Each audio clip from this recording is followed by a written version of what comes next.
I won't let Bruce suffer like you did, my little girl. I'm going to burn what we built down to the ground until there's nothing left. I can't wait to see what happens next. Today on the Comic Book Report, Batman Earth 1, Volume 3.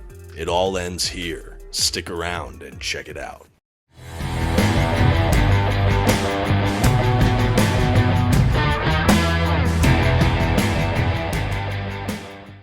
Greetings from Gotham, everyone. My name is Dominic, and you're tuning in to the Comic Book Report, where we review comic books and graphic novels so you can get an idea of what to read.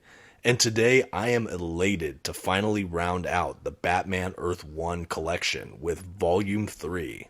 I knew after my review of the previous volumes that this one was inevitable, but I cannot wait to take you through this book today. So join me, and let's go ahead and get started with today's review. But first, some quick facts about today's collection. This volume was written by Geoff and penciled by Gary Frank. The volume was published by DC Comics in 2021. The volume itself collects Batman Earth 1 Volume 3. And finally, this standard size hardcover comes in at 160 pages. At this time, I'd like to issue a general spoiler warning. I will be flipping through today's collection as well as commenting on plot points throughout. You've been advised. Okay, and here's our first look at today's collection, that being Batman Earth 1 Volume 3. We can see Batman perched in his cave there on the front. What a great cover. The spine, as well as the whole layout of this hardcover, is very similar to what we saw in Volumes 1 and 2, respectively. And this rounds out the Batman Earth 1 collection nicely. Will we get a Volume 4? Who knows, maybe we will. But they wrapped this one up in a nice little bow at the end, albeit a little quickly, just in case we don't see a Volume 4. I know recently DC also released a complete Batman Earth 1 as a trade paperback. I don't have that edition, but that is another option for those that want to seek out having physical copies of these collections. But for myself, frankly, I love these standard size hardcovers. No dust jackets, but they're a really fun format and they all look great lined up on a bookcase. So these Earth 1 collections were also released as graphic novels, meaning, you didn't have individual issues that comprised these runs. They were released as graphic novels. And I think there's a sense of continuity here that maybe is lacking in a month-to-month book in some cases, and I just love that. There's something absolutely cinematic as well about this Batman run that I adore. Once again, as we had in Volume 1 and 2, Geoff and Gary Frank returned to create this world. And frankly, this creative team is becoming a favorite of mine. I really love what they've done with the Batman Earth 1 stuff, as well as some of their stuff going on at, I believe, Image Comics with Geiger and Junkyard Joe and the Unnamed series. I've reviewed some of that stuff on my channel as well, if you've never experienced some of their other works there. I know they've paired up on a lot of things, but this Batman Earth 1 universe is one of my absolute favorite, and this one really rounds out the collection nicely. I know before I read Volume 3 personally, I had heard that it took a dip in quality from Volumes 1 and 2.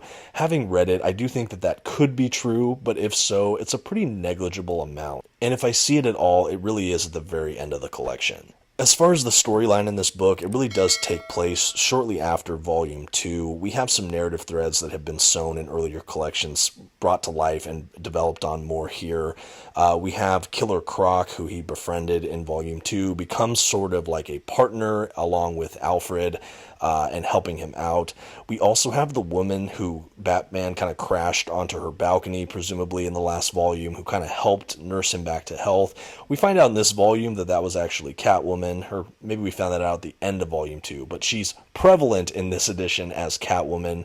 They have kind of a flirtation and kind of a back and forth throughout the volume. She ultimately becomes an ally as well to Batman in this collection. His main antagonist in this whole collection is arguably Two-Face, who he's trying to figure out who it is. It seems connected to Harvey Dent, who was killed in the last volume. They're trying to see, is he still alive somehow, or is someone masquerading as him? Is his sister okay? What's going on there? Along with, actually, his grandfather, who shows up earlier in this book. He was presumed dead. They found him, I think, underground or in the sewers, homeless and out of his mind. Batman tries to nurse him back to health, and we kind of see that a lot of his insanity revolves around this bat figure that kind of haunted him. It was an interesting subplot, but overall, I really love that they brought back this kind of family madness that they set up in the first volume. I think it was really well done, and it was a surprising twist for this final volume. Ultimately, we find out that the villainous Two-Face is really the sister Jessica, the late Harvey Dent's sister, who was maimed on the burning body of her brother in the previous volume. She wears a Phantom of the Opera-like mask, and we've seen her have fits of rage or kind of personality disorder even at the end of the last volume. So it wasn't a huge surprise. They kind of leaned that that was who the Two-Face was in this volume, but there was a lot of psych outs, and is it or isn't it? Especially when Harvey Dent's body was missing, only to find out that Jessica unearthed his corpse. It was really creepy. There was a scene with that in this book as well. Overall, really effective, surprisingly well done. I think that I would have liked to see even more Batman villains show up in this, I believe, to kind of strengthen it a little bit.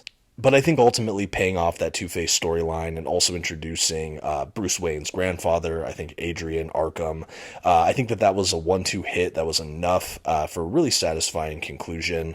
Ultimately, we have him building out the Batcave in this and really come into his own as Batman. And I think to see where this series started, where he's fumbling on rooftops, to now he has almost like a Bat family and have it, he has all that situated.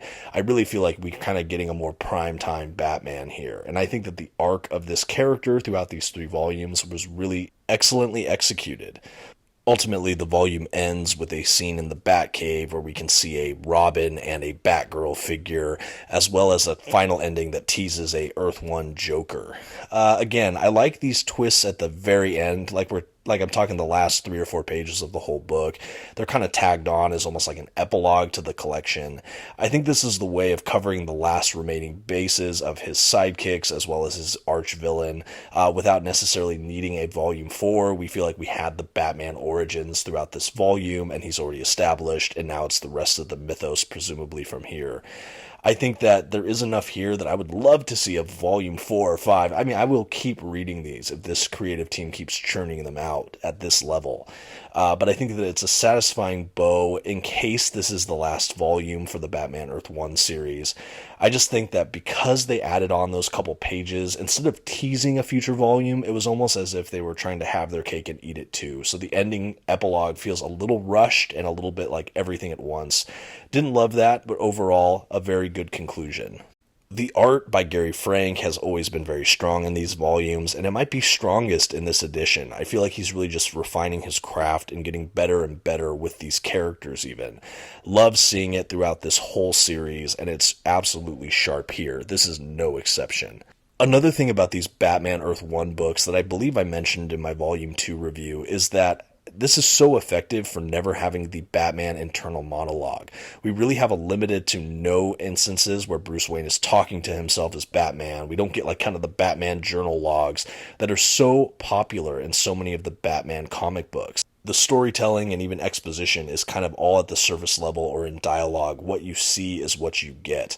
And I think it's so effective for that. And the fact that this can feel so distinctly Batman without leaning on that internal monologue for exposition and character development is just a absolute testimony to how great these creators are at telling an engaging Batman story.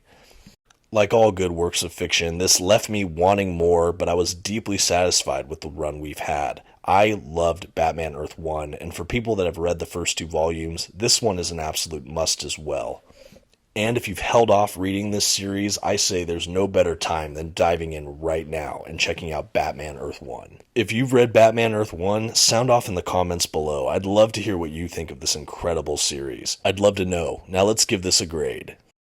For a sharply written and exquisitely illustrated Batman story that is the culmination of 3 volumes of continuity, the Comic Book Report is happy to give Batman Earth 1 Volume 3 a B. While this might not have been my favorite entry in this franchise, it was absolutely still a worthwhile story that I think successfully landed the narrative plane of this whole Earth 1 Batman. I do think the epilogue portion was a little rushed, and I would have loved to see a couple more big bads from the Batman's mythos included in here. I still think it was wonderfully executed.